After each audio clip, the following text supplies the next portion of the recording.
Bonjour monsieur.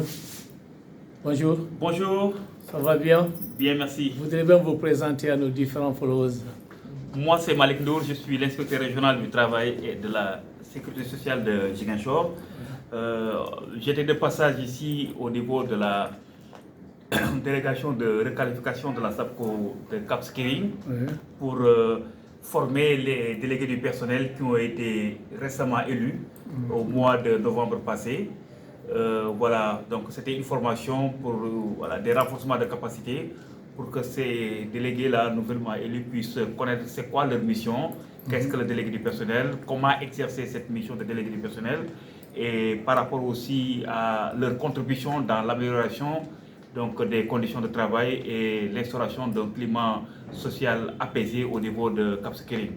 Donc on vient juste de terminer cette formation qui a été demandée par Madame la directrice donc, de la requalification de Cap Skirring. En tout cas, on a bien accepté donc, de venir faire cette session de formation qui portait sur le cadre de dialogue social et les missions des délégués du personnel. Donc on vient de terminer et tout s'est bien passé. Nous avons en tout cas bon espoir que les délégués du personnel sont suffisamment outillés pour comprendre exactement c'est quoi leur rôle, c'est quoi leur mission et comment les exercer pour que les conditions de travail décentes puissent être en tout cas obtenues au niveau de la SAPCO de Cap Skirring. Est-ce à dire que les délégués du personnel sont des acteurs importants dans le cadre de l'apaisement du climat social? Oui, c'est des acteurs très importants parce que c'est le Code du travail qui fixe que dans les établissements qui emploient plus de 10 travailleurs, il faut forcément tenir l'élection de délégués du personnel. Et c'est pour promouvoir le dialogue social, pour renforcer le dialogue social. Et il y a beaucoup de mécanismes qui existent. Donc, une fois que les délégués du personnel sont installés, j'ai parlé du comité de dialogue social qui doit donc exister au sein d'un établissement qui a plus de travailleurs. Ça permet à la direction et aux travailleurs de se rencontrer périodiquement pour discuter des problèmes donc, de l'établissement, de tout ce qui peut concourir à l'amélioration du climat social et surtout aussi à la productivité et à l'atteinte des résultats donc, au sein des organisations. Bonjour madame. Bonjour. Voilà, vous voulez vous présenter s'il vous plaît. Voilà, merci, c'est Aminata Caroline Ba. Je suis la directrice de la requalification de Cap Skirring SAPCO Sénégal. Ouais. Voilà, à peine donc installé, juste vous démarrez par une démarche salutaire, la capacitation de vos délégués, les délégués du personnel, par rapport quand même à leur mission. Alors, vous n'avez même pas pris de temps pour le faire. Pourquoi cet empressement? Merci, M. Mendy. Je ne dirais pas cet empressement, mais c'est un droit. Et aussi, c'est un droit pour les délégués, mais aussi un devoir pour moi en tant que manager de les appuyer à l'atteinte des objectifs qui leur sont fixés par leur mission. Parce que les délégués du personnel sont récemment élus, oui, mais ils sont régis par la loi. Et j'ai trouvé nécessaire d'organiser cette séance de renforcement de capacité pour qu'ils puissent avoir l'accompagnement nécessaire à la réussite de leur mission. Vis-à-vis du personnel qui leur ont fait confiance, mais aussi vis-à-vis de la direction générale et de moi-même qui est le manager de la boîte ici au niveau de Cap Skirring. Vous confirmez l'inspecteur qui soutient justement que les délégués de personnel sont des acteurs clés pour le bon fonctionnement d'une institution? Bien sûr, je confirme parce que je le disais tantôt, ils constituent aujourd'hui un trait d'union entre le manager et le personnel.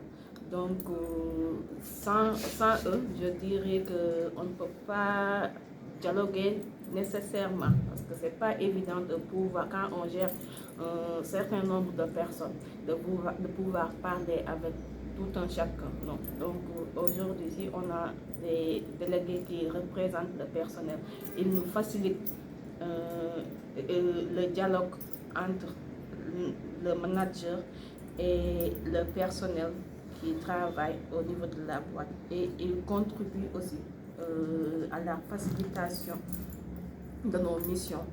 Et aussi, comme l'a dit certains d'entre eux, ça nous permet d'avoir de la valeur ajoutée dans le travail.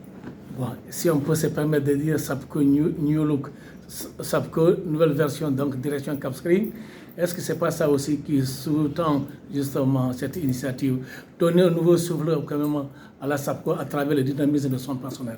Mais bien sûr, mais ça c'est déjà prôné par le directeur général. N'oubliez pas, on a un nouveau directeur général qui est dynamique et aussi, lui aussi il a tracé les sillons pour l'atteinte de nos objectifs, pour l'accomplissement de nos missions. Et ça, y compris le côté social comme le côté professionnel. Donc nous, on ne fait que suivre. On ne fait que suivre la dynamique de notre directeur général. Okay. Voilà. Une dynamique nouvelle. Voilà. Et avez-vous le sentiment que la présentation de M. l'inspecteur est bien perçue par vos personnels, vos délégués?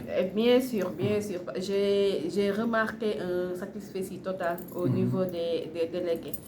Oui, au niveau des délégués. Et moi-même, parce que la formation m'a permis d'avoir une autre vision des missions des délégués du personnel et de moi-même, ce que je dois faire, mes devoirs vis-à-vis des délégués du personnel. Merci Madame la Directrice. En un temps record, vous êtes venue innover dans une démarche. Voilà. Et je pense que cette démarche devait quand même impacter, sinon séduire aussi les institutions municipales. Peut-être qu'ils en ont besoin de ça aussi, monsieur l'inspecteur. Tout à fait. En tout cas, on est à la disposition donc, de l'ensemble des structures pour pouvoir apporter notre contribution en termes de renforcement du dialogue social, renforcement des capacités sur les thèmes de dialogue social, de négociation collective, de prévention des conflits au niveau en milieu du travail. En tout cas, on est disposé à dispenser, à tenir des sessions de formation en ce sens. Est-ce que c'est récurrent, monsieur l'inspecteur, ce genre de sessions dans la zone? Oui, en tout cas, j'ai entamé depuis quelque temps des sessions de formation. La semaine passée, j'étais à l'ISEP de Bignona. J'ai tenu une session de formation à l'intention du personnel et des enseignants, chercheurs et formateurs.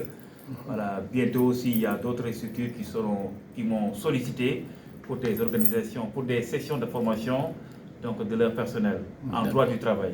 D'accord. Merci de votre sollicitude, de votre disponibilité. Merci. Et vivement pour nous. Okay.